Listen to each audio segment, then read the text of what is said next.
Hello and welcome, friends. I am Mr. 89.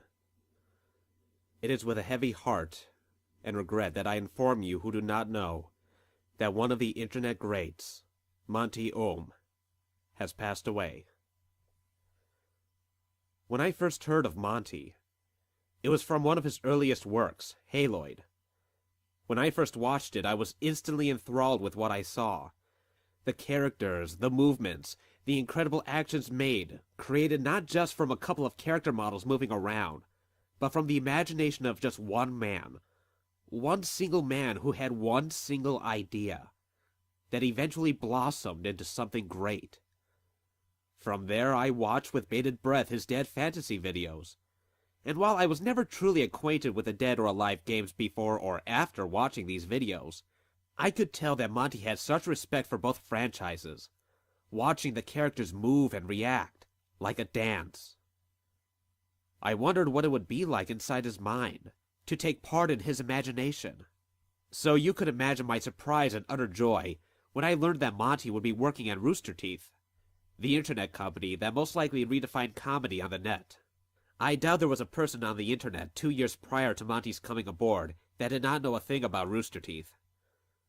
Before, it was just a couple of video game characters, or rather the same character with a different armor color, standing around in a box canyon, nodding or shaking their heads to show that they were the ones talking, bitching or moaning about getting the sniper rifle, while everyone else around them is a moron, and generally saving the day despite their flaws, inadequacies, or general stupidity.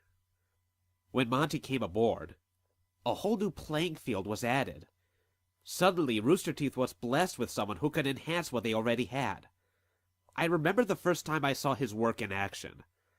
A slow camera zoom forward, past two characters, towards a blank stone wall, and not knowing a thing about what was going to happen next, my jaw dropped when the wall burst open, and a car came flying out from the other end. And then suddenly the characters were moving like actual people, gesturing and emoting with their entire bodies, not just with a head shake or a nod. Of course, there would be times where they would fall back on using the character models from the games. But in order to enhance that experience for the viewer, in order to create a new dimension for the show, every once in a while they would ask Monty if they could have one of the characters punch another square in the balls. Good times. And from there, things only got better.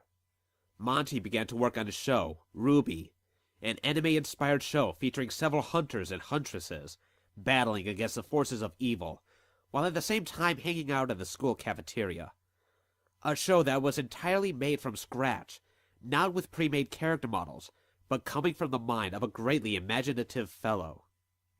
People, today, tomorrow, mourn for his passing. Shed tears that he passed on. But I don't want you to let his passing bring you down.